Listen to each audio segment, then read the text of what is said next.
común y la que más complicaba el embarazo. De ellas, de los procesos infecciosos, vimos que era de las vías urinarias, porque existe una predisposición, una situación hormonal y anatómica que hace que aparezca y persista.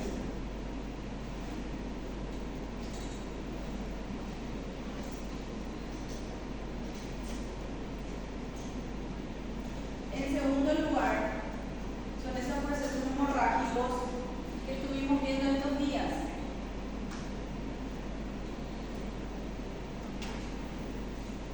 En la primera mitad, aborto, embarazo ectópico, embarazo molar. Felipe, 4 temas son paragínicos.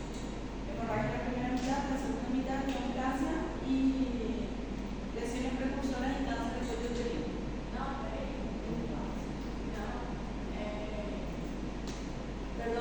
Endometriosis, transición menopáusica, neoplasia, lesiones precursoras y cáncer de cuello uterino. Infertilidade, trifugástica também. Esas son las neoplasias, la gestacional, plástica gestacional. Então todos. Embarazo molar, mola completa, mola incompleta, fórmula. Bueno. En segundo lugar, estas hemorragias. Y en tercer lugar, está esta enfermedad. ¿Qué dice? Complica del 5 al 10% de todos los embarazos. ¿Qué?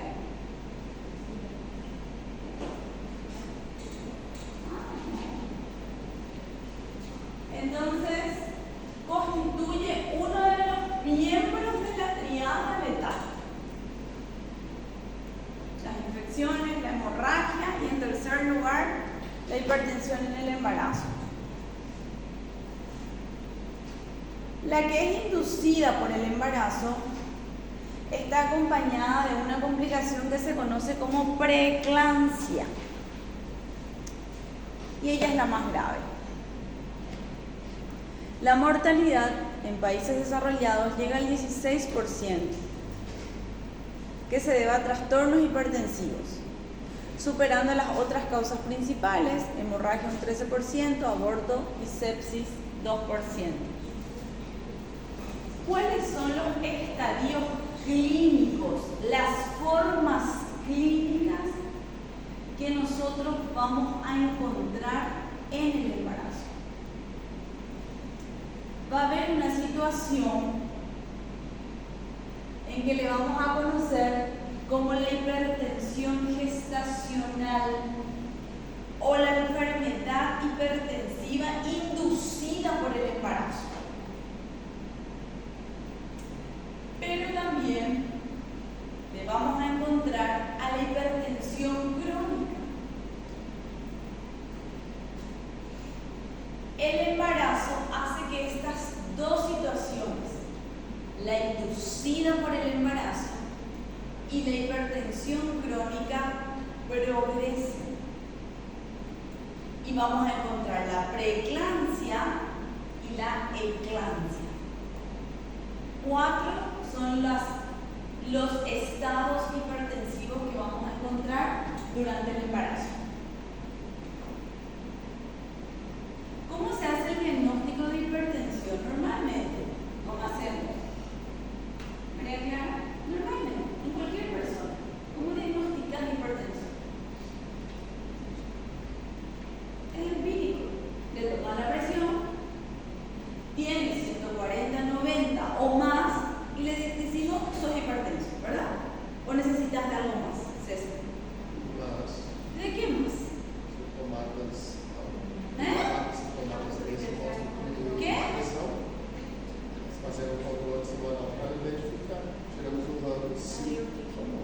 No.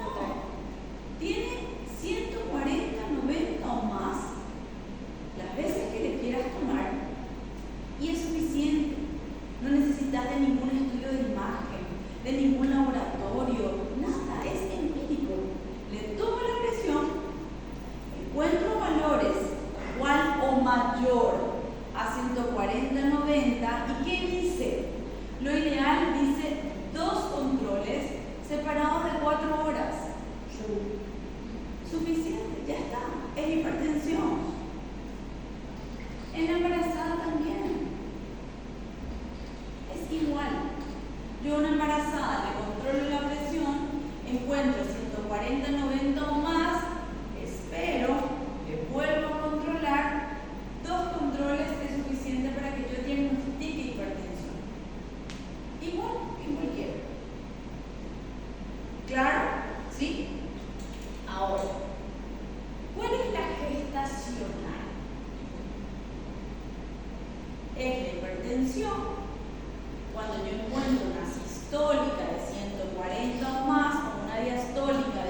después de las 20 semanas de gestación.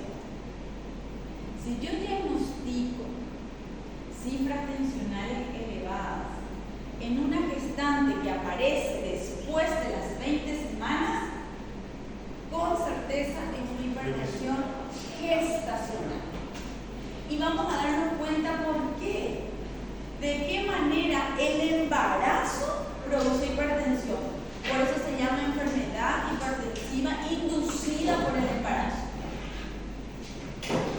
Cifras tensionales elevadas de 140 a 90. No hay proteinuria, no hay síntomas que acompañan una embarazada de 20 semanas o más con 140 a 90 de presión.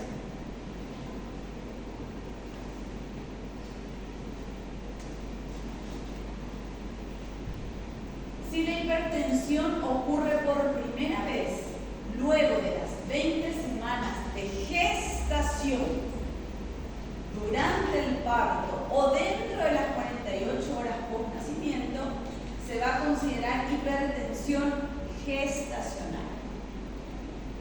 Después de las 20 semanas, también vamos a darnos cuenta que puede aparecer la preeclampsia o la eclampsia dependiendo de las características. Yo hoy solamente sé, ahora mismo, qué características tiene una hipertensión inducida por el embarazo. Presión alta después de las 20 semanas. Durante el parto, tercer trimestre, se llama inducida por el embarazo. Hasta ahí sé. Ahora, la preeclampsia.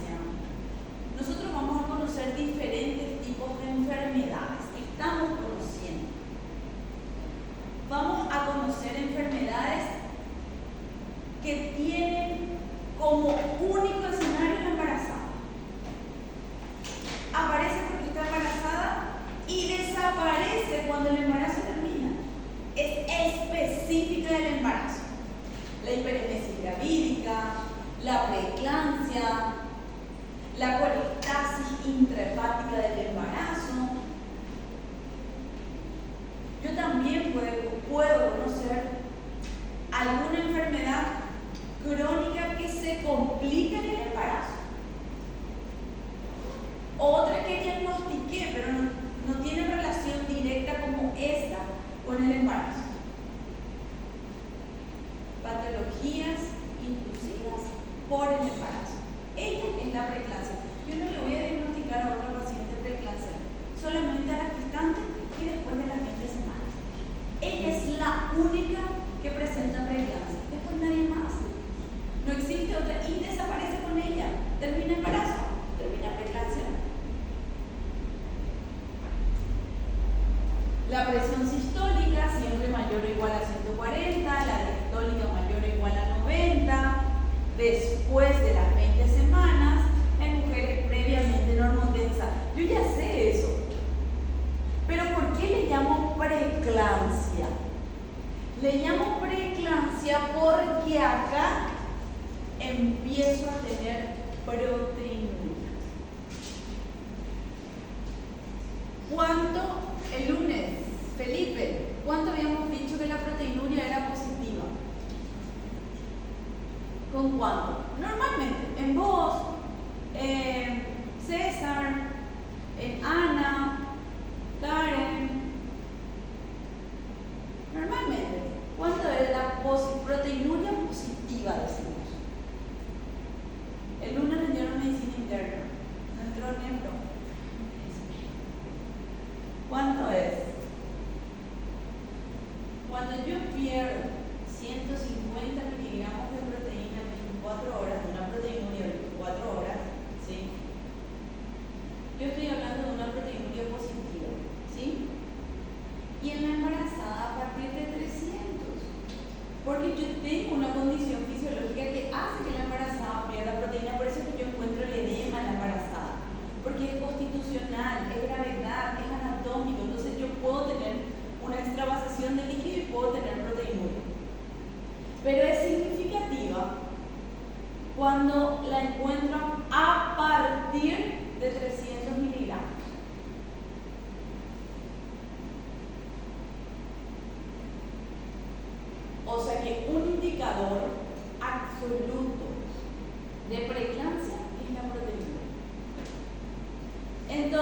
voy sumando.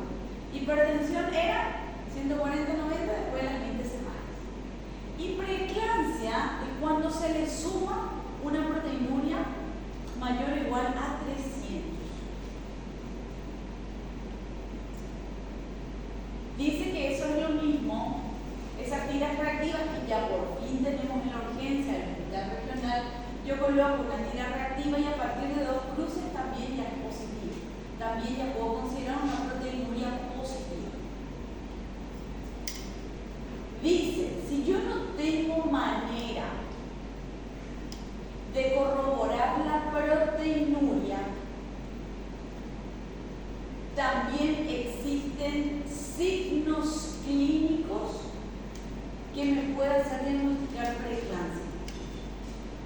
Y ahí vamos a conocer los síntomas vasculoespasmódicos y los reflejos osteotendinosos. Yo puedo tener una embarazada con 140-90 o más de presión que presenta, aparte de proteinuria, que puedo tener o no, como diagnosticar, pero va a referir cefalea, visión borrosa, acúfenos, vejigas tráqueas, o sus reflejos osteotendinosos van a estar exaltados. Vamos a entender enseguida por qué. Ella también es preeclampsia.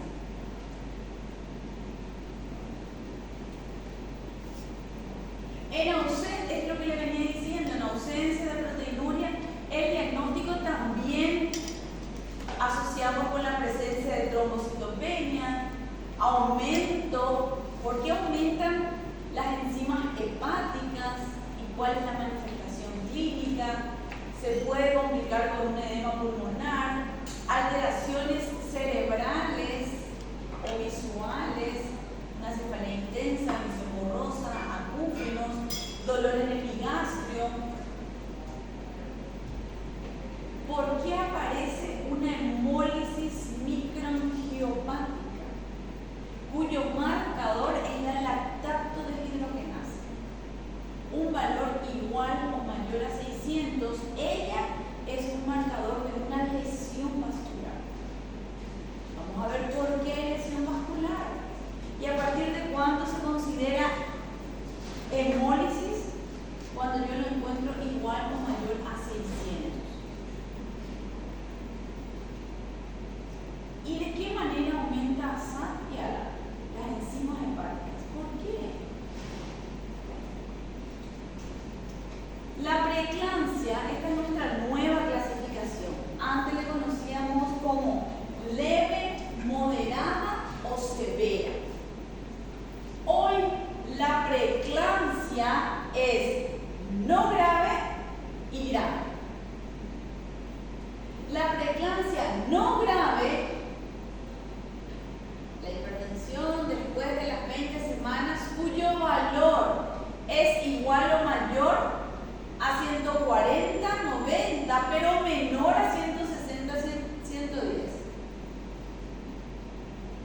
O sea que el índice de gravedad es cuando tengo una sistólica mayor o igual a 160 y una diastólica mayor o igual a 110. O sea que yo clasifico la preeclampsia. No grave, 140-90, 150-100. Si yo tengo 160-110, también puedo hacer el diagnóstico de una preeclampsia grave. ¿Y qué dijimos que teníamos que tener para una preeclampsia, en este caso no grave? Proteinuria, ¿dónde está acá? Una proteinuria, dice, mayor a cuándo? ¿Cuándo es positivo? No. ¿A partir de cuándo?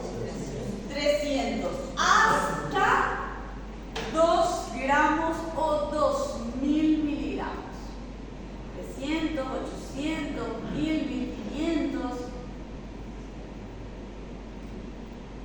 140, 90 y una proteinuria mayor a 300 o menor a 2 gramos o 2000 miligramos, preeclampsia no grave.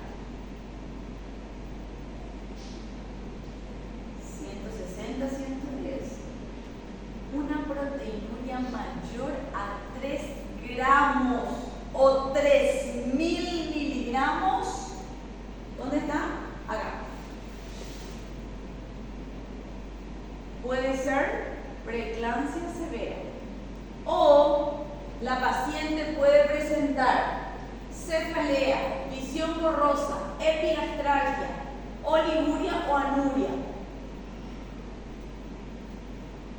También es preeclampsia grave. Cuando se presenta convulsiones, nosotros sabemos, la hipertensión inducida por el embarazo tiene 140-90 después de las 20 semanas. Progresa a preeclampsia. Los valores de presión aumentan, se agrega proteinuria, se agrega síntomas vasculoespasmódicos, los reflejos osteotendinosos que están exaltados. Cuando se agrega convulsión, progreso a eclampsia.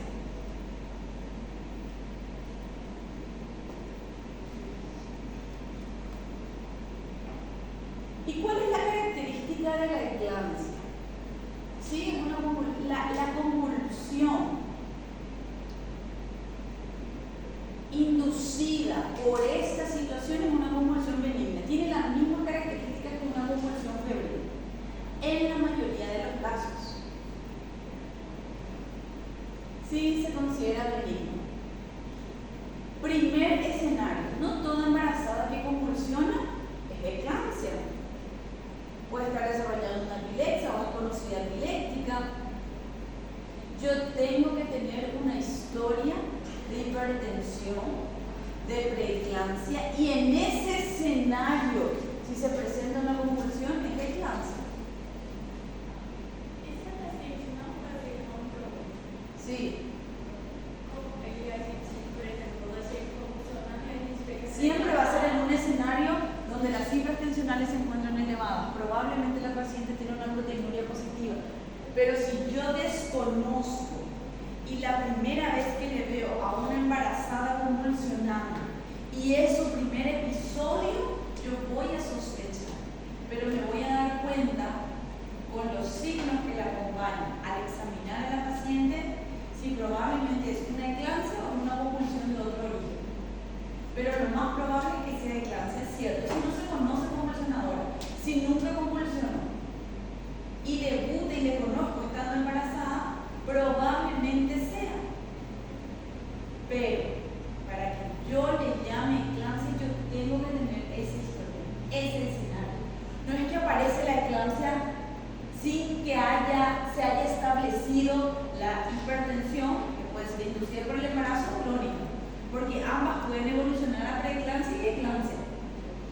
Tengo que tener esa evolución. No es que uno debuta con eclampsia, no. Empezó y progresó a eclampsia. Esa es la historia.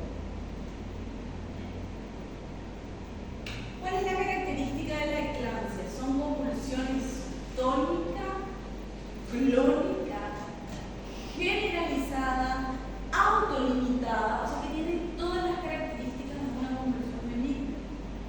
No dura más de 5 minutos y probablemente no deje secuelas. La paciente luego de una convulsión se despierta y es posible como si nada haya pasado, como una convulsión. ¿Vieron alguna vez una convulsión febril? ¿Presenciaron una convulsión febril? Normalmente. Claro que puede presentar alteraciones sensoriales, terminar en coma y muerte, claro, obvio. Pero lo más probable es que se despierte.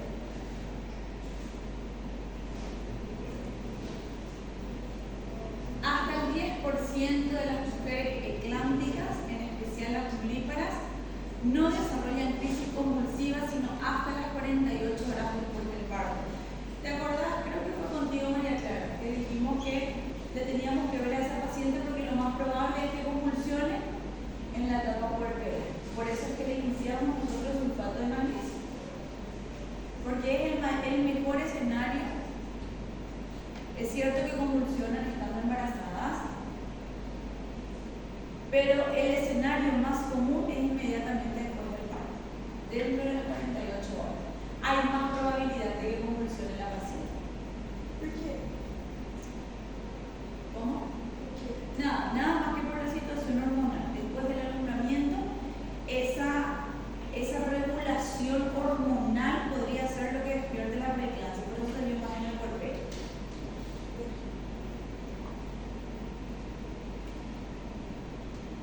¿Y cuándo es crónica? ¿Cuándo consideramos una hipertensión arterial crónica? Lo más fácil y sencillo es que la paciente ya se conozca hipertensa. Yo, Carmen, soy hipertensa, tomo enalapril, embarazada. Yo voy a hacer una nulípara gestante de 10, 12, 15 semanas más hipertensión arterial crónica. Ya me conozco hipertensa. Si no me conozco hipertensa y hago el diagnóstico, tiene que ser el diagnóstico antes de las 20 semanas. Si aparece cifras tensionales elevadas, porque yo le controlo, la embarazada pudo haber sido su primer control, su primera visita al hospital y la primera vez que le tomaron la presión estando embarazada. La mayoría de nuestras pacientes van al hospital y probablemente en toda su vida la única vez que visitó un hospital fue para parir, o estando embarazada o para parir. Lo más probable. Por eso es que en la embarazada hacemos muchos diagnósticos.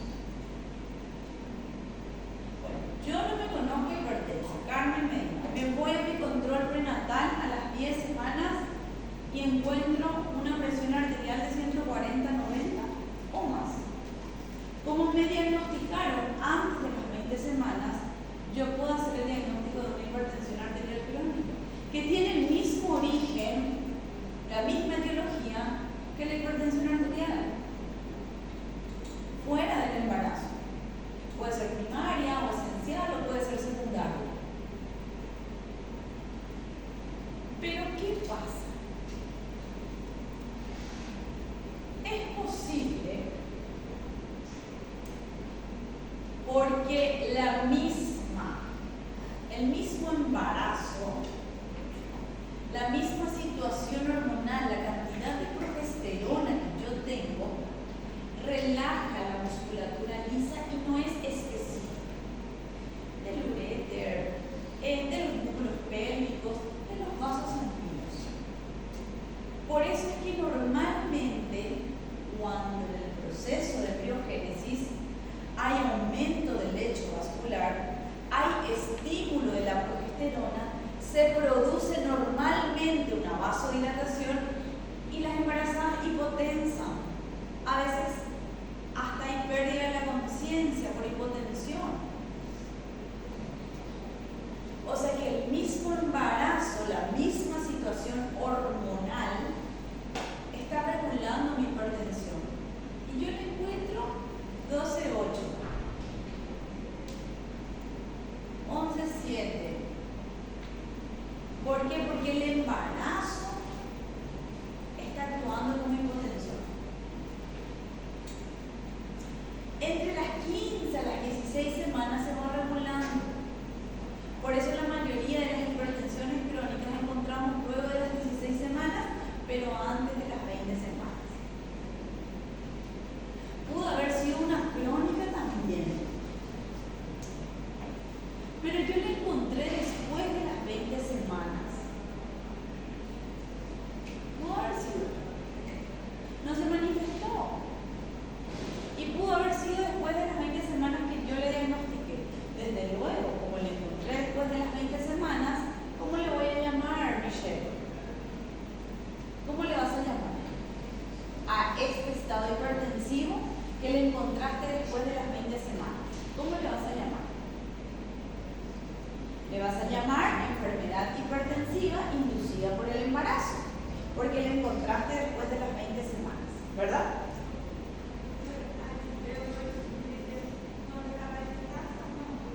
¿Qué? El diagnóstico final vamos a tener después del parto. Exactamente dice a las 12 semanas posparto acabar todas las hormonas placentales. Ya se va, si es que la hipertensión fue inducida por el embarazo. Y si persiste Michelle, evidentemente que era una hipertensión arterial crónica. ¿Quedó claro? O sea que el diagnóstico final y con certeza de si es una crónica o una inducida por el embarazo, vamos a tener después del parto. 12 semanas por parto. Si era inducida por el embarazo, desaparece y deja de tomar su aldol o su nifedipina. Si es crónica, persiste, continúa con su tratamiento. Entonces, siempre una presión igual o mayor a 140/90 antes de las 20 semanas. O incluso antes del embarazo, si ya se conoce, ¿verdad? Le vamos a llamar hipertensión arterial crónica. Y si persiste luego de las 12 semanas por parto. Diagnóstico final. Puede ser primaria o esencial o secundaria. Y siempre proteinuria negativa. Yo ya sé que la hipertensión crónica se puede complicar con preeclampsia. Entonces va a ser una hipertensión arterial crónica con preeclampsia sobreagregada. ¿Y cuándo voy a hacer ese diagnóstico, Carlos Marcos? ¿Cuándo va a ser una hipertensión arterial crónica con preeclampsia sobreagregada?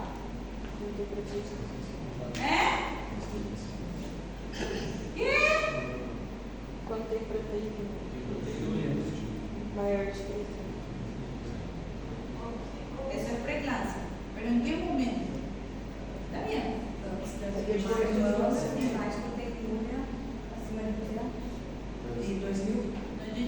ya sé que la preeclampsia hay presencia, pero ¿cuándo voy a decir hipertensión arterial crónica con preeclampsia sobreagregada en cuanto a la edad gestacional?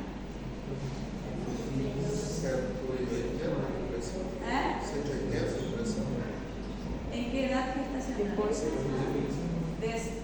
20 semanas. La preeclampsia dijimos que es específica del embarazo. ¿Y por qué después de las 20 semanas? ¿Qué es lo que ocurre? Esto ya dijimos todo. ¿Por qué después de las 20 semanas? Recordemos nosotros por embriología que antes de las 20 semanas lo que es mamá es bebé, es un ultrafiltrado, ¿sí? Corre. Lo que corre por mamá, corre por bebé. Cuando termina el proceso de desarrollo fetal, exactamente es alrededor de las 20 semanas. Entonces ahí bebé se convierte, bebé y mamá, en dos compartimientos únicos. Y la placenta empieza a ser el órgano regulador. Ya empieza a filtrar. Bebé necesita, le doy. Bebé no necesita, retengo. Y normalmente, ¿qué ocurre cuando se conecta? Antes de que haya conexión los vasos uterinos con la placenta, nosotros le tenemos a las arterias espiraladas, esparcidas por todo el cuerpo uterino. Y tienen estas características, por eso se denominan las arterias espiraladas del útero, rama ascendente de la arteria uterina. Por embrio se iban formando las lagunas placentarias y uterinas, etapa lagunar del proceso embrionario. Entonces, acá nosotros tenemos los vasos placentarios cuyo tejido trofoblástico está reemplazando a los vasos espiralados. Hace que ella pierda su capa muscular lisa propia y se llena y es reemplazada por el tejido trofoblástico. ¿Para qué? Para que estos vasos, porque es así el calibre de los vasos espiralados. Y es así el calibre de los vasos placentarios. Entonces, para que ella reemplace, rompe los vasos para que tenga el mismo calibre que los vasos placentarios, porque va a necesitar de mayor riego sanguíneo. Porque de este lado hay una nueva entidad que tiene que crecer y desarrollarse. Embriológicamente hay un reemplazo de los vasos trofoblásticos a los vasos espiralados. ¿Y qué tenemos normalmente como resultado a medida que van reemplazando? Tenemos vasos de mayor calibre para que se puedan unir. Y obviamente, si hay mayor espacio, necesita menor resistencia.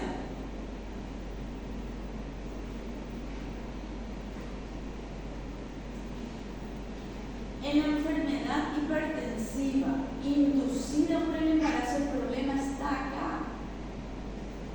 La invasión trofoblástica es nada más que superficial, es el lugar donde estos vasos nada más que se conectan. Entonces hay una invasión trofoblástica anormal, superficial. Imagínense la cantidad de sangre que tiene que correr y luego, ¿qué va a pasar? ¿Qué va a pasar? ¿Cuánta presión tiene que haber acá para que pueda circular la misma cantidad de sangre que viene acá arriba? Entonces tenemos vasos de pequeño calibre que tienen que aumentar su resistencia para no colapsar. Aumenta la presión dentro de esta luz. Y es lo que yo encuentro cuando le controlo a la mamá.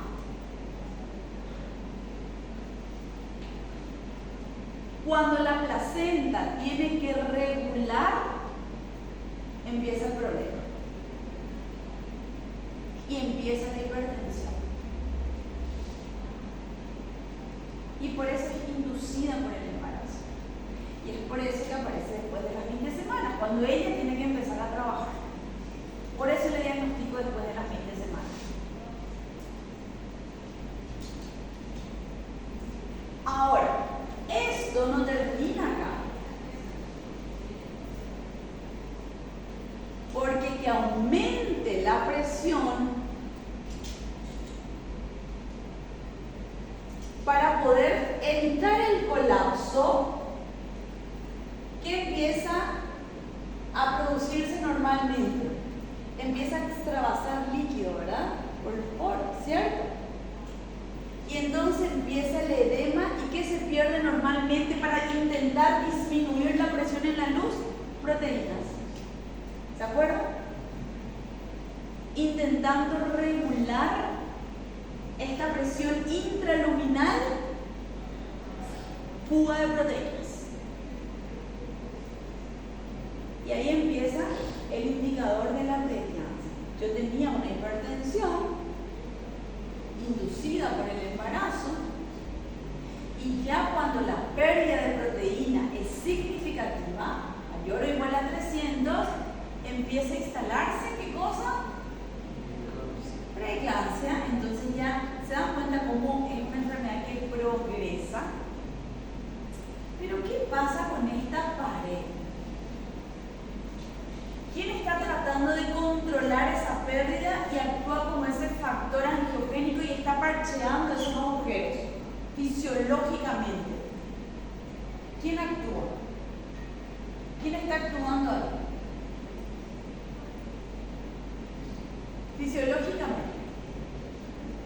¿Quién parchea estos agujeros vasculares? Porque acá hay una lesión vascular, ¿verdad? Porque hay tanta presión dentro que los poros se agrandan, se rompen, las plaquetas. ¿Y se acuerdan ustedes que había un consumo de plaquetas? Por eso las plaquetas yo les voy a encontrar en pocas cantidades. Están trabajando acá. ¿Y cuándo se considera plaquetopenia? Por debajo de 100.000 en la embarazo.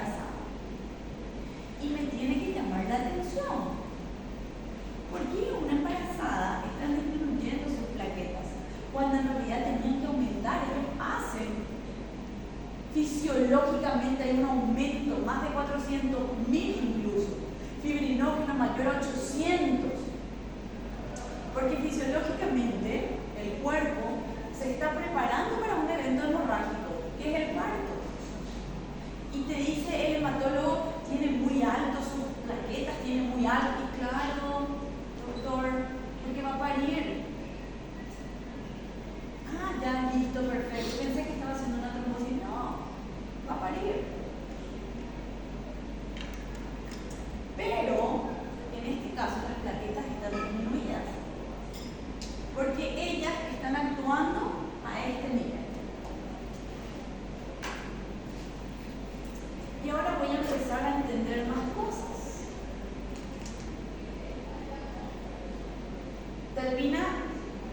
Termino con menor cantidad de sangre prácticamente que va a la mamá, ¿verdad? Porque hay un aumento de presión, porque hay una disminución del calibre de los vasos. Entonces hay menor riego. Los 10 litros de sangre que está pasando probablemente me llegue 6. ¿Y qué hace el cuerpo en esta situación cuando hay vasoconstricción?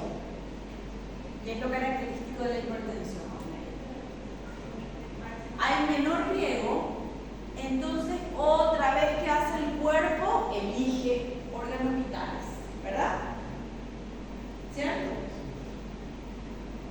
Y entonces empieza a priorizar sistema nervioso central, empieza a priorizar cardiovascular, el riñón aguanta, pero le llega. Y la que siempre se queda en último lugar es el hígado. Ella es la que soporta y la que siempre le llega lo que sobra. Pero obviamente yo me canso, ¿verdad? Porque la sobra en algún momento no va a ser suficiente. Entonces empieza a lesionar el tejido hepático. Y si no recibo la cantidad suficiente, ¿qué empiezo a hacer? A necrosar, ¿verdad? ¿Y cómo yo sé que el tejido hepático está sufriendo? ¿Qué vas a hacer, Tamires? Van a estar alteradas, ¿verdad? ¿Se acuerdan ustedes que Alapia-Sat se encontraba alterada o Protege-PT se encontraba alterada? Ya saben por qué, ¿verdad? Porque se instaló la preeclampsia. Porque ese hígado está sufriendo. Obviamente, Alapia-Lat se altera y se lesiona el hígado, hay necrosis, hay ruptura de los vasos, hematomas, ¿verdad? Y al distenderse la cápsula de Gleason, que es la que la envuelve, duele el epigastrio. Por eso es que otro síntoma vasculoespasmódico es la epigastralgia. Imagínense lo que significa una epigastralgia. O sea que después lo que me resta es que haya una ruptura hepática y no conozco persona que se haya salvado de eso. Lo que más sangra es. Las dos gestantes en estos 13 años que vi una ruptura hepática están muertas. Causa de muerte materna. Por eso es que corremos ante una epigastralgia.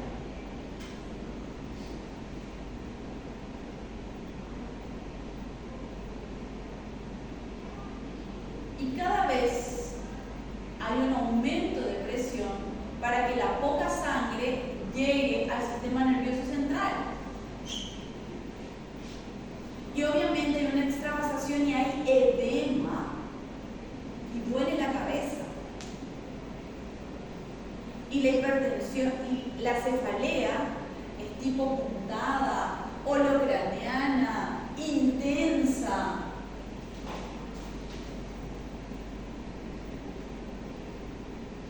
Empieza a haber compresión de los vasos, por eso empiezo a ver borroso, por eso empiezo a tener zumbidos. Y se conocen como síntomas vasculares.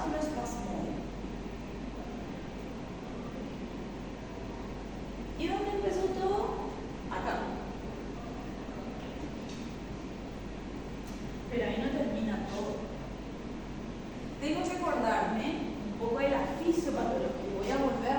Voy a retroceder.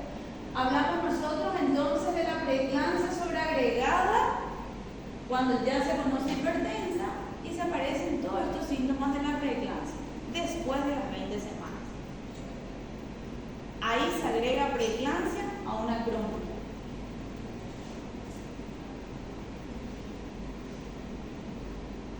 Yo sé que es progresiva y hay una variante que me está diciendo hasta acá te puedo esperar, porque miren ustedes, empezó como crónica, como inducida por el embarazo, progresó a preeclampsia, puede terminar en eclampsia, pero también puede terminar formándose lo que se llama un síndrome de Held. Y el síndrome de Held te está diciendo que esta lesión vascular que tengo secundaria a esta invasión anormal, se va a instalar la coagulopatía intravascular diseminada. ¿Cuándo? ¿Qué es el síndrome de Held? Hemólisis, porque hay una lesión vascular, ¿verdad? Elevación de las enzimas hepáticas, aumenta GOT-GPT, ya sella, ¿verdad?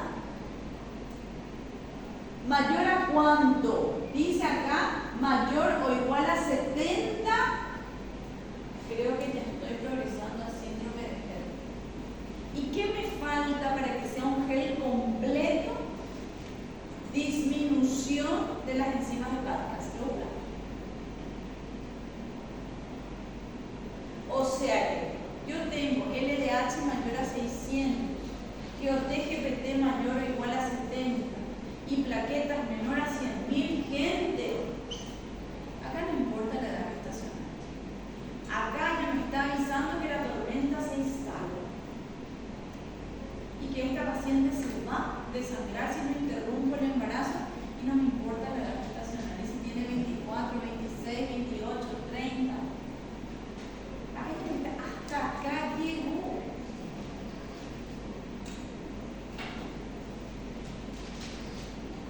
También se puede presentar de manera incompleta. Si no tengo los 3 criterios, por lo menos 1 o 2. O sea que yo puedo presentar solamente plaquetopenia. ¿Y cuánto tiempo? Dicen, pues, esperar a 48 horas, madurar, estabilizarle y todo depende del escenario donde esté seguramente. Pero con que yo tenga un gel incompleto, no dudamos. También es una indicación de que puedes interrumpir sin esperar que se complete tu gel. Y es una variante también. Dice, otra vez, ¿se acuerdan ustedes las edades extremas? Que siempre es un factor de riesgo para que aparezcan todas estas enfermedades que complican el embarazo. Las edades extremas, antes de los 17 años, por déficit, por inmadurez. Y después de los 35 años, por déficit. O sea que yo puedo tener una placentación anormal por esas razones, porque soy muy joven o porque ya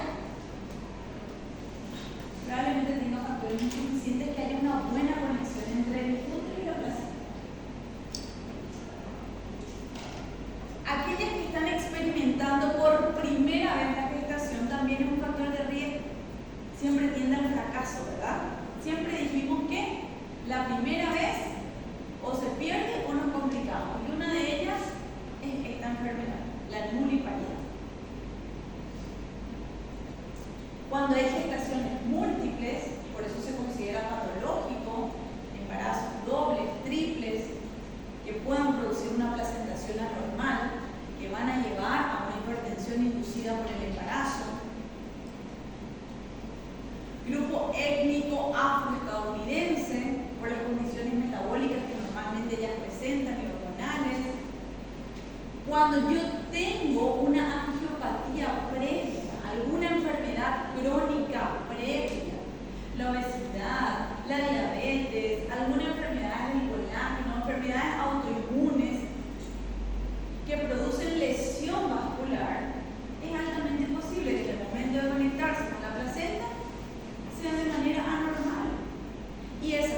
contracción anormal que me va a dar, César? Exactamente. Si yo desarrollé hipertensión o preeclampsia en el embarazo anterior, es altamente posible que lo vuelva a hacer. ¿Se acuerdan la regla 25?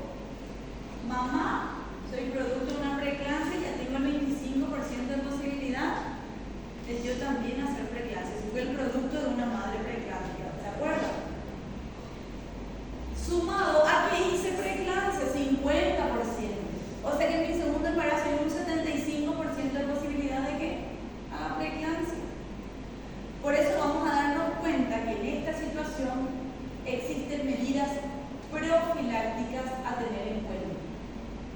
Si hay algún factor de riesgo que me diga esta paciente es posible que haga preeclampsia, yo hay muchísimas cosas que puedo hacer para que no se complique con preeclampsia o aparezca lo más tarde posible en la gestación. Por ejemplo, meu controle pré-natal, porque se eu já descobri que essa paciente ou ela começou com uma hipertensão no estado gestacional, essa paciente já é um fator de risco para ela não fazer uma pré-eclâmpsia ou uma eclâmpsia. Sí. Como que ela se comenta? Tem a determinada semana, sem ser as 20 semanas, por exemplo, mais perto do parto, que eu tenho que ficar com um controle mais estrito para ver. Siempre. Probablemente termine, en vez de tener 9 controles prenatales, termine con 20 controles prenatales. Y evidentemente le voy a pedir sonografía renal, le voy a pedir una proteinuria, le voy a pedir más seguido las enzimas hepáticas, le voy a enseñar sobre los síntomas vasculoespasmódicos. O sea que es una paciente de alto riesgo. Ella va a tener probablemente el triple o el doble de controles prenatales que una paciente de bajo riesgo. Tanto paciente com pré-eclâmpsia e eclâmpsia é cesárea ou pode acabar com Siempre la condición cervical es la que se puede tener parto. O sea que si yo tengo una multípara con hipertensión inducida por el embarazo o con preeclampsia que está con 8, claro que puede tener. Porque existen medicamentos que van a ser regular y evitar que ocurra una eclampsia. Siempre. Vale. Yo ya sé, o sea que todas estas características, todas estas situaciones, ¿por qué en ellas nosotros podemos encontrar hipertensión? Una de las razones dijimos una nulípara, por ejemplo. ¿Por qué? Porque está expuesta por primera vez a las velocidades coriónicas. Un embarazo gemelar, porque están expuestos a una superabundancia de velocidades coriónicas. ¿Por qué en aquellas pacientes con angiopatía previa que tienen enfermedad renal cardiovascular preexistente? Porque yo ya tengo una lesión vascular, un tejido lesionado que evidentemente me va a dar una mala conexión. O porque existe alguna predisposición genética a la hipertensión que yo le veo durante el embarazo, le diagnostico. Y estas son las situaciones que me van a llevar al síndrome de preeclampsia. Empieza a conectarse, empieza la placenta a funcionar a partir de las 20 semanas. Esa alteración, ese trastorno, esa invasión anormal, como resultado que tengo un proceso de placentación deficiente. Tengo una placenta que no tiene buenas conexiones con los vasos uterinos. Y ahí empieza el estrés oxidativo placental. Empiezo a perder proteínas. Y si yo me acuerdo de la producción de los factores que vasodilatan y que producen vasoconstricción, voy a entender otra vez por qué llego al colapso. Tengo que recordar que, a ver dónde está, acá está.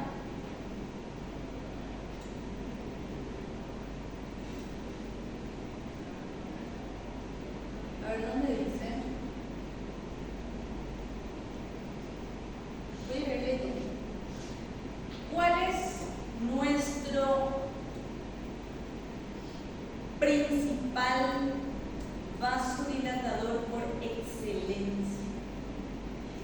siempre está intentando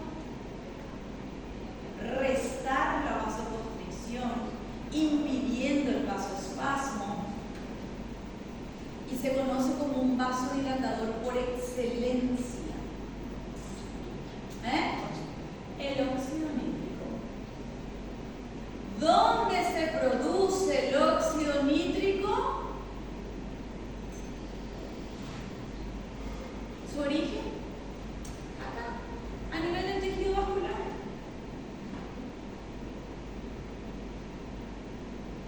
¿Y qué pasa con el tejido vascular, Ana? Está lesionado, ¿verdad? De tanta presión intraluminal, está lesionado. Y si está lesionado, no me está dando óxido nítrico. ¿Y qué entiende el cuerpo por feedback negativo? Que necesita de vasoconstrictores. O sea que no solamente no estoy produciendo óxido nítrico, no solamente hay vasoconstricción. ¿El colapso qué? Porque encima otra vez empieza el trombosano a actuar. Porque cree que hay óxido nítrico disminuido porque ella tiene que actuar. Y entonces se produce el vasoespasmo. Dice acá, la implantación placentaria normal muestra proliferación trofoblástica extravelocitaria de una velocidad de fijación. ¿Qué quiere decir? Que normalmente estos trofoblastos, ¿dónde están estos? Estos trofoblastos invaden la decidua y se extienden a las paredes de las arterias espiraladas en el útero, ¿verdad? Y reemplazan al endotelio de la pared muscular. Entonces producen músculos que se relajan y se estiran. Y como resultado que yo tengo un remodelado y tengo nuevos vasos bien grandes y por ende de baja resistencia. Y por eso es que produce la vasodilatación y potencia la embarazada. Por eso es que es difícil diagnosticar la hipertensión crónica. Por este. O sea que todo es lógica. ¿Se dan cuenta, verdad? Todo tiene que ver. Pero ¿qué pasa acá?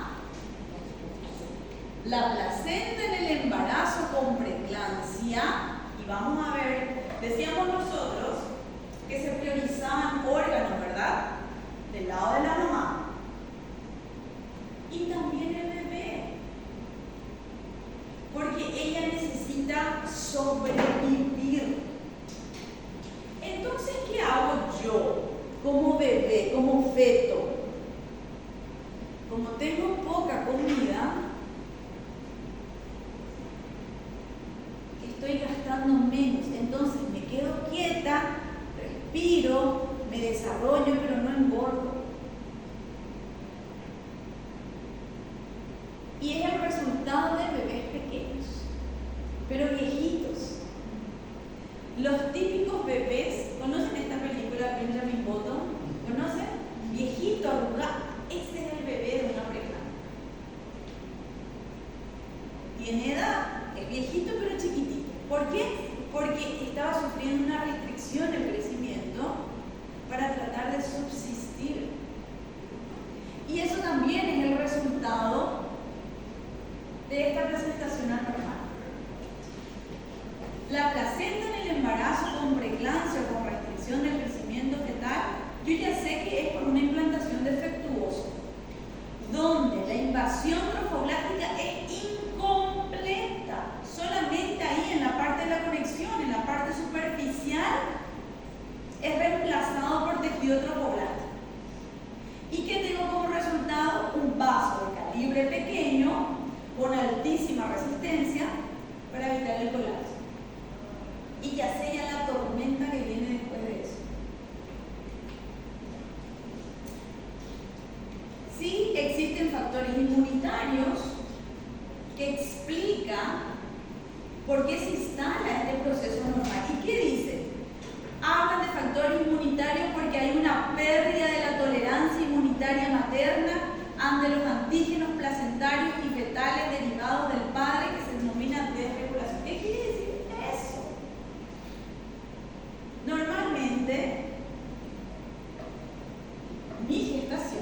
manera que entiende el cuerpo.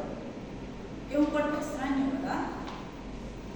Y es uno de los factores que explican por cuál se producen las lesiones, porque le estoy atacando y de ahí hablan de factores inmunitarios. Después dice activación de células endoteliales. Yo ya sé que hay cambios inflamatorios a nivel del endotelio por la alta resistencia endovascular causada por la invasión anormal de la placenta, donde se activan factores antiangiogénicos y metabólicos que están lesionando las células endoteliales. La disfunción celular endotelial se debe a un estado activado extremo de los leucocitos en la circulación materna. También hay factores placentarios, citocina, interleucina, factor de necrosis tumoral alfa, que están tratando de degradar porque se dan cuenta que es un tejido dañado, sin poder entender que el daño va a producir peores complicaciones. Y aparece el vasoespasmo. ¿Qué dice Ana? Leo un poco. ¿Cómo empieza? Mayor resistencia. Cierto, ya sabes por qué, ¿verdad? ¿Sí? ¿Y cómo se traduce esa mayor resistencia? Hipertensión, que le encuentro con presión alta en la paciente. Y después, Ana, ya sabes también por qué, ¿verdad? Descarga intersticial são correntes de sangue, plaquetas e hidrogênio. Fluxo sanguíneo diminuído pela distribuição inadequada. Esquema em tecidos circunvizinhos, necroses e hemorragia. Ya sabes ya quiénes son esos vecinos, ¿verdad? El riñón, el hígado, el cerebro, el corazón. ¿Entendiste, Ana? Sí. Y después, Carlos César, ¿qué pasa? Porque se activan las células endoteliales. Hay daño endotelial, ¿verdad? ¿Verdad, César? ¿Sí? Sí. Entonces, ¿qué dice? Las células endoteliales danadas ou ativadas produzem menor oxigênio. ¿Verdad? Secretando substâncias que promovem a coagulação e aumentando a sensibilidade aos vasos possíveis. ¿Verdad? Como hay lesión endotelial, hay menor producción de óxido nítrico y entonces ¿quién cree que tiene que salir a actuar? Los vasopresores. Después, ¿qué pasa? Entonces, hay una respuesta presora aumentada y más vasoconstricción. ¿Verdad, Ariel? ¿Qué dices? Impedimento de atividade vascular, Epinefrina y la angiotensina 2. Y otra vez mayor vasoconstricción y otra vez hay mayor hipertensión y ya llevo a 160, 110, 170, 120. O sea que cada vez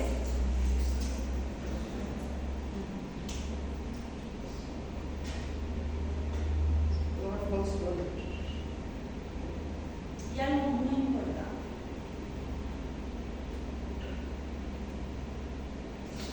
Cuando hay fuga de componentes, evidentemente también secundariamente hay un desorden hidroelectrolítico acá, ¿verdad? ¿Y quién es mi principal estabilizador? Cuando hay desequilibrio hidroelectrolítico, yo evalúo los reflejos, para mí el más fácil siempre es el patelar, están exaltados. ¿Sí? ¿Y quién es el principal regulador de la membrana, de este desorden? ¿Quién? Está desregulado. ¿Y quién se encarga de regular ese ambiente? Y se considera como principal factor regulador de la membrana. ¿Y quién se encarga? Principalmente de estabilizar. Está en desequilibrio. ¿Quién se encarga?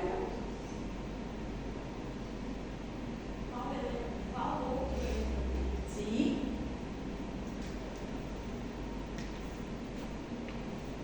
Tiene un punto ganado. Principal estabilizador.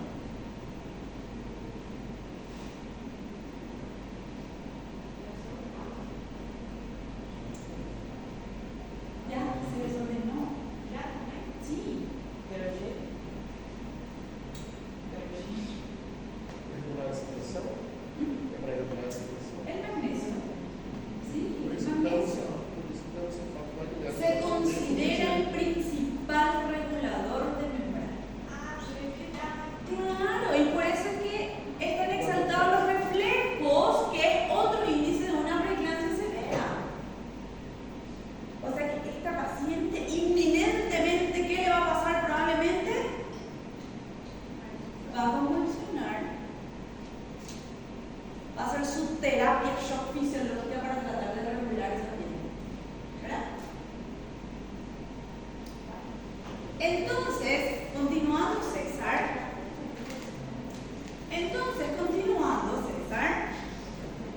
se lesiona mi pared.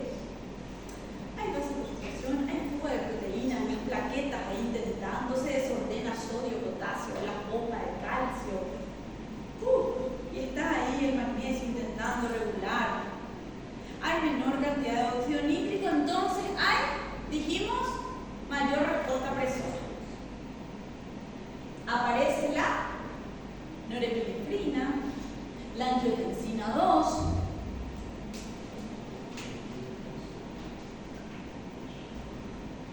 Después también, ¿qué papel tiene la prostaglandina acá? Fuerte. Disminución de la capacidad de transformar la dieta para También. Y acá está el problema. Fuerte.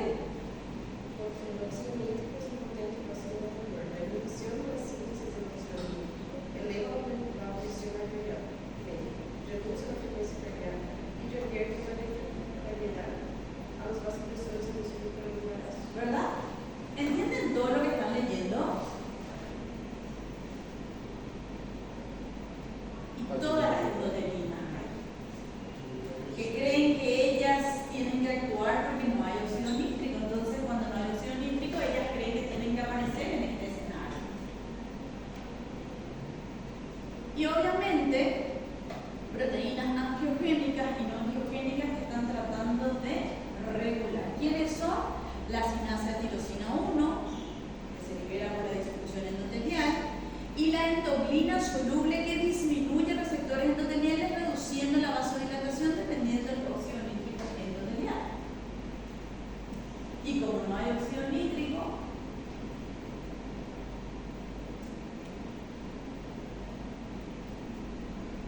entonces yo hoy ya sé que la preeclampsia es una condición que se demuestra. Ya sé que la preeclampsia aparece después de las 20 semanas.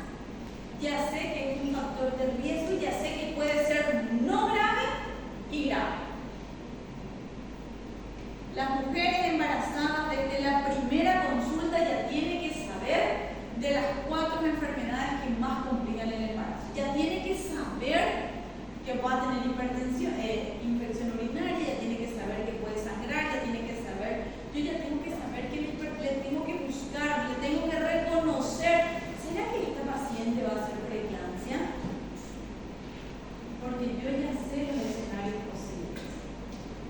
Si es la primera gestación, probablemente va a ser la preeclampsia. Si es múltiple, si es embarazo gemelar, si hizo hipertensión en el embarazo anterior, si fue producto de una... Yo ya sé que esta paciente va a ser preeclampsia. Entonces ella tiene que saber que una cefalea intensa, severa, alteraciones en la visión, zumbido en el oído, dolor en la boca del estómago. ¿Se acuerdan ustedes que el edema de los miembros inferiores es un edema fisiológico? O sea que por compresión de los vasos hay extravasación, hay pérdida de proteínas y hay un edema premalleolar característica de la embarazada. No, este edema es generalizado. Miembros inferiores, miembros superiores, la fascia que se conoce como fascia botargada es patológica. Y con certeza, gente, busquen. Esas pacientes probablemente estén haciendo hipertensión. Porque se no hay hipertensão, não há esse edema. Entonces, ya es preeclampsia. ¿Qué? Então, se não há esse edema generalizado, Sí. Cuando el edema es generalizado, cuando Siempre la la paciente está en la patología nasarca, no la causa más común se debe a él. Búsquenle la hipertensión. Entonces, cuando yo reconozco que esa paciente probablemente va a ser hipertensión, ¿qué yo puedo hacer? Que yo ya sé que va a haber un daño vascular. Entonces,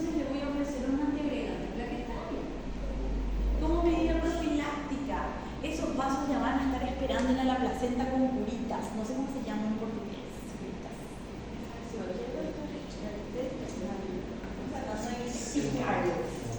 Me olvidaron el nombre. El bandage. Bandage. O sea que ya tu herida va a estar tratando de, ¿entendés? Bueno, y eso que yo voy a hacer con el ácido acetil salicílico. Como chama faz dela?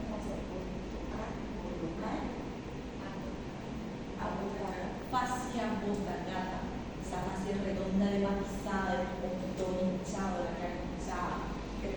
Entonces, como yo ya sé que ella probablemente tenga vasos lesionados, yo ya le puedo dar. Después, María Clara, que decíamos también, los canales de calcio, yo ya le puedo ofrecer calcio. Y lo ideal es empezar a dar antes de las 16 semanas, bien temprano. ¿Y qué yo quiero hacer con eso? Tratar de que aparezca lo más tarde posible la preeclampsia, o si aparece, que no sea grave. Intento con ello.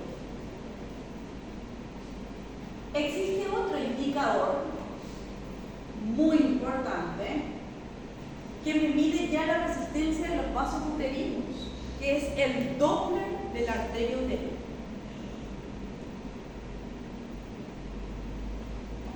¿Qué me iban a decir? ¿Ah? Bueno.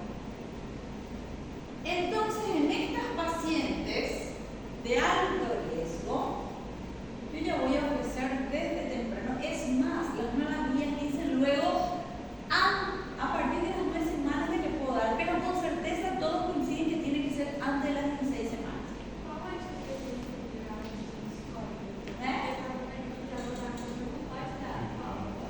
¿Qué?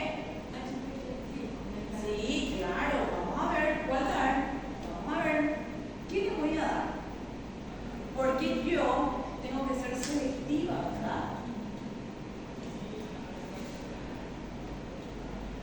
Las recomendadas siempre son las que actúan a nivel central, por eso es que le damos la alfa-metil-2, o aquellas que actúan bloqueando los canales de calcio, ¿verdad?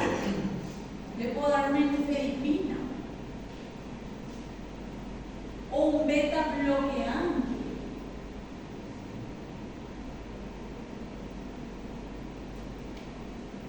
Bueno, entonces, obviamente, estas son mujeres con alto riesgo, ¿verdad? Que ya tienen una vasculopatía previa. Uso do antiagregado, Sim. vai impedir que se consuma as plaquetas. Claro, ya va a estar ahí. El vaso continua dañado. Sí. Solamente que te sostiene, ¿sí? Es como que ya estás preparado para la guerra que va a venir. La idea es que soportes lo más que puedas. No es que va a evitar. Probablemente, ¿qué es lo que yo busco? Que aparezca lo más tarde posible, así como te dije. Y si me gana, que no sea tan severo. ¿Sí? Diferente es ir a una guerra entrenado que debe, ¿verdad? Y esa nada más que es la respuesta. Eso es lo que vos vas a entrenar. Ahí esperándole, porque vos ya reconociste que va a llegar un problema. Y eso estás consiguiendo con la vida. ¿Sí? Mas aí, por exemplo, se a gente agrega, ela começa se tiver sangrado, aí sim vai aumentar a extravasão. Por eso será hasta las 36 semanas. Hasta las 36 semanas. Mira. Ana. Entonces, todas son situaciones que me van a hacer suponer que va a haber una invasión trofoblástica normal.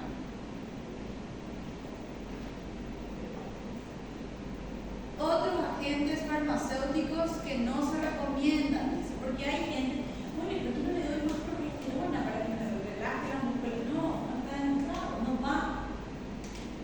El problema está antes. Entonces, ¿qué es lo que vas a conseguir con la progesterona? Incluso producir más vasodilatación fetal y más vasoconstricción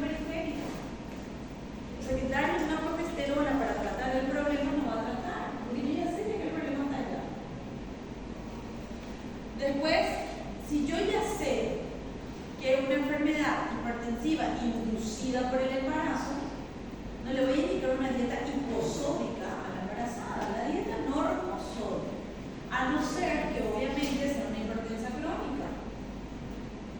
Son situaciones que no van a o dar un antioxidante, no. Acá mi pilar va a ser mi calcio con mi aspirina. Y obviamente que si aparece la hipertensión, un tratamiento para evitar la vasoconstricción de los vasos. En cuanto a la dieta, ya hablamos nosotros, las inducidas por el embarazo, no hace falta una restricción de sodio, obviamente el estilo de vida, que son factores que yo puedo modificar, que van a ayudar, y el Doppler que les dije, las arterias uterinas es otro indicador pronóstico de gravedad. Ponele que yo tengo una paciente que no reconozco ningún factor de riesgo, pero la arteria uterina viene con resistencia aumentada. Le voy a dar aspirina. También es un indicador. Yo le examino a la paciente y ya sé que el diagnóstico es César. ¿Qué pasa? ¿De qué te reís? Vamos a reírnos todos. ¿Tienes hambre? Ya termino. Entonces me tiene que llamar la atención cuando la paciente presenta una presión de 140-90 o más, un síntoma vasculoespasmódico, cuando sus reflejos otoglutinosos se encuentran exaltados, cuando el edema es generalizado. Son situaciones que me tienen que llamar la atención y si existe lo voy a relacionar con preeclampsia. En los laboratorios, ¿qué es lo que voy a evaluar? Probablemente si hay hemólisis, la hemoglobina va a estar disminuida, las plaquetas van a estar disminuidas, el perfil hepático va a estar alterado, la LDH va a estar por arriba de ese. O sea que el laboratorio también me va a ayudar a hacer el diagnóstico. Y después, la ecografía me va a hablar de una restricción del crecimiento fetal, un feto que crece menor al percentil 10. Entonces yo también tengo que evaluar la flujometría Doppler. ¿Y qué arteria? Ya no le voy a mirar en la uterina porque yo ya sé que hay resistencia, César. Tengo que saber la resistencia de la arteria umbilical para saber si esta situación de desastre que presentó la mamá, cuánta repercusión tiene en el feto. Entonces, después de las 20 semanas, ya no me importa la arteria uterina. Voy a necesitar de la arteria umbilical. ¿Verdad? ¿Tiene sentido o no? Bueno. Tengo que saber siempre y cuando, si es una hipertensión crónica o si es secundaria a otras causas, diferenciar del hígado graso en la embarazada, que también me va a dar enzimas hepáticas alteradas, se altera la cascada de la población y me puede dar también plaquetopenia, que es otra. Si es una colestasis intrahepática inducida por el embarazo, vamos a saber qué es lo que es la colestasis y por qué aparece en la embarazada, propia de la embarazada también. Si hay una hepatitis viral que me está alterando las enzimas hepáticas y las plaquetas, si hay alguna enfermedad, tengo que hacer el diagnóstico diferencial. E se a mamá chega já com uma hipertensão crônica, com sua terceira festa, a primeira consulta, com seu tratamento, vou Ya le cambiar a diagnostico, medicação? ya le trato. ¿Qué? Vai cambiar a medicação? Le voy a cambiar si es que no está con ninguna que me va a alterar el feto. Que no me produzca un IECA o un ARA. Bueno, antes era benigno. Hoy hay sociedades que dicen, no, no está mala, usen. Como la rodipina, por ejemplo, para las crisis hipertensivas. Pero a veces empeora el edema, empeora la extravasación y al final es como que estás controlando la hipertensión, pero estás apurando la preeclampsia. Entonces ahí está discutido. Se utilizan vasodilatadores centrales o bloqueadores cálcicos. Entonces, siempre y cuando que yo hago el diagnóstico de hipertensión o ya le conozco como una hipertensa, yo lo que siempre quiero evitar es la preeclampsia. Ese es mi objetivo siempre. Entonces, la paciente le voy a dar su aspirina, le voy a dar su calcio, le voy a pedir su proteinuria, probablemente sea un par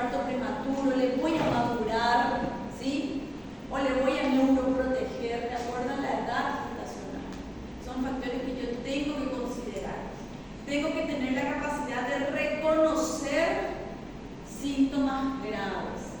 La cefalea, visión borrosa, qué significa una amiga astral, qué los reflejos, que no esté orinando la paciente. Y evidentemente la finalización, María Clara, es por la vía más adecuada. Si tengo condición cervical, puede más, y si no, lo opero. Pero es conducta.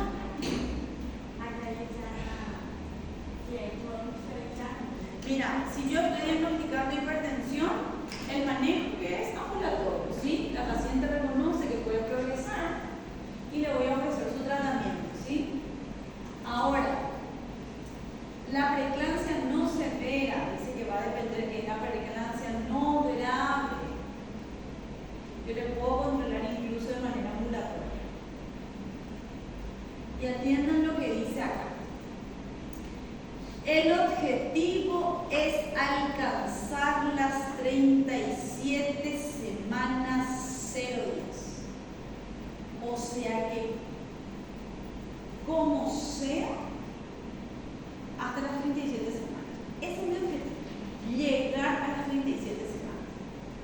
Si es una preeclampsia no grave, se interrumpe. Y evidentemente una preeclampsia grave, ¿dónde está? Va a depender siempre si puedo o no controlar los síntomas y la edad gestacional.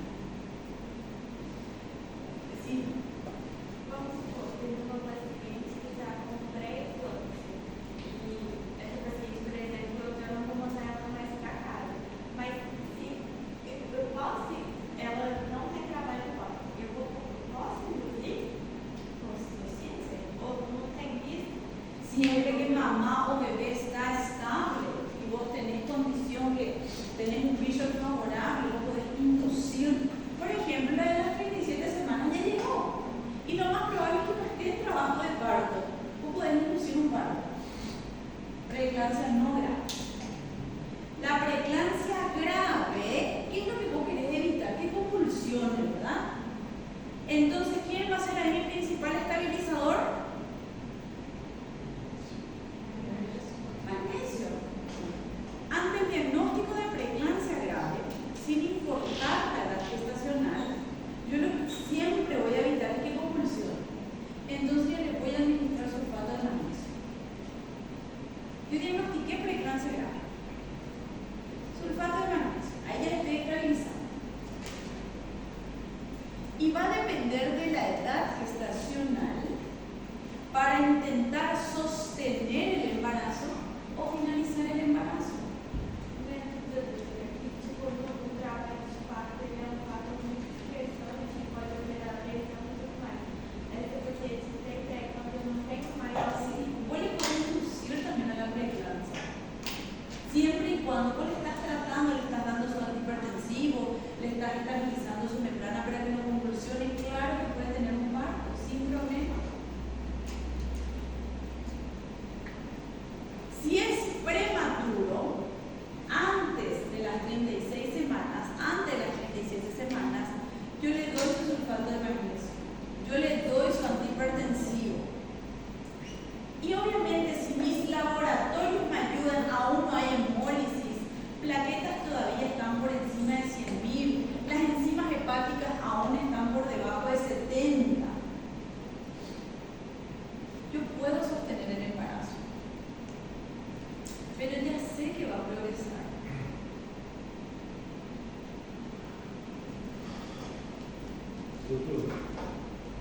Después de las 36 semanas, estabilizo siempre, pero decido interrumpir. Decido. Doutora, como é que é feito o critério do uso do magnésio? Faz uma dose de ataque, depois mantém. Siempre. Una dosis de ataque, el sulfato de magnesio tiene una dosis de ataque y una dosis de mantenimiento.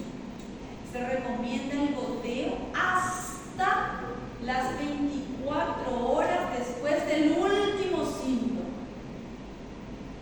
Hoy, 10 de la mañana, me duele mi cabeza, tengo epigastralgia, empiezo sulfato de magnesio. Me pasó mi dolor de cabeza a las 17 horas. Ahí recién me quedé sin síntomas, hasta las 17 horas del día siguiente. O sea que recibí casi 30 horas de sulfato de magnesio. Dice, con el diagnóstico de preeclampsia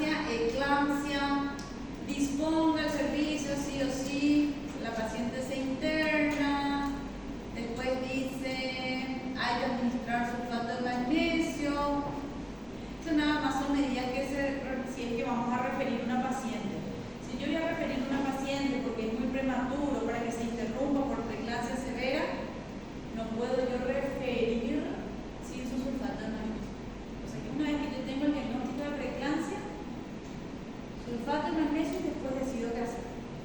Porque lo que quiero evitar es la eclampsia. Los estudios de laboratorio, todos son medidas generales que ya sé. Ahora yo les tengo que conocer al sulfato de magnesio.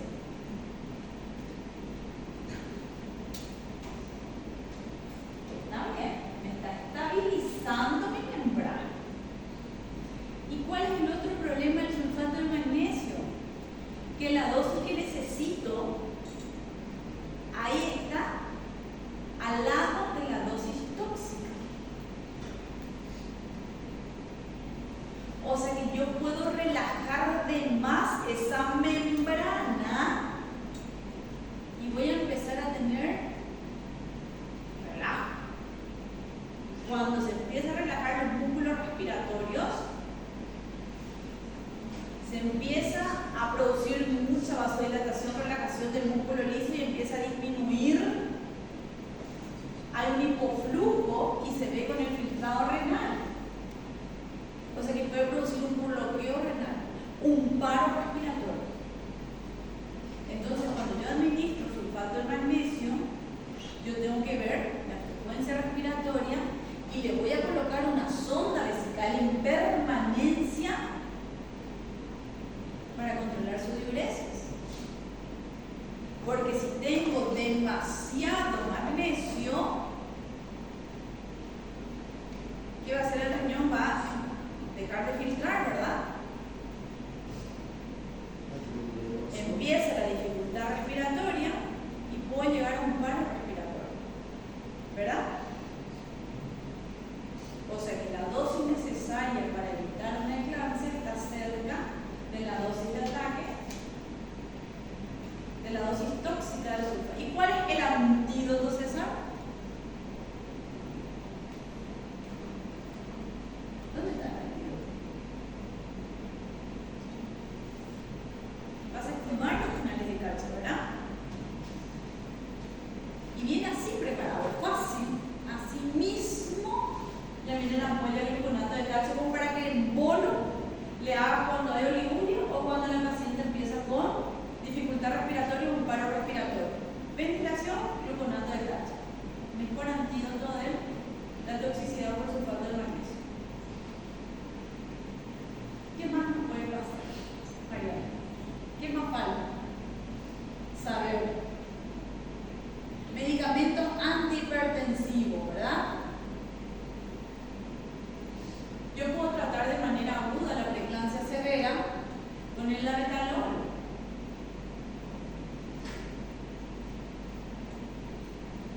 Y miren ustedes, o sea, yo puedo usar en 24 horas 50 ampollas de labetalol. Siempre y cuando la frecuencia cardíaca me permita, ¿verdad? Y también tiene una dosis de ataque y una dosis de mantenimiento. Una dosis de ataque es hasta 300 miligramos y una dosis de mantenimiento es hasta 1200 miligramos. Las ampollas vienen de 20 miligramos. O sea que hasta 15 ampollas yo puedo usar en la dosis de ataque, diluido y lento. Dice 15, dice, en una jeringa, bien diluido, pasan 2 minutos, 5 a 10 minutos. Acá ya usé una ampolla. Si no pasa, en 15 minutos, 2 ampollas, ya son 3, ¿verdad? No pasa, la siguiente puedo usar 4, 4, 4, hasta, ¿cuántas ampollas son? 4, 8, 12 más 3, 15 ampollas. 300 miligramos de labetalol yo puedo usar como dosis de ataque. Si consigo la respuesta en cualquiera de estos ciclos, yo puedo mantener hasta 1200 miligramos en 24 horas, un goteo para 24 horas. El labetalol obviamente está contraindicado en pacientes con falla cardíaca compensada, shock hipovolémico o predisposición al broncoespasmo, porque es un beta-bloqueante, ¿verdad? O sea que vas a empeorar el broncoespasmo. Un bloqueante de calcio ideal para tratar la hipertensión también es la nifedipina. Solemos utilizar también tiene como 2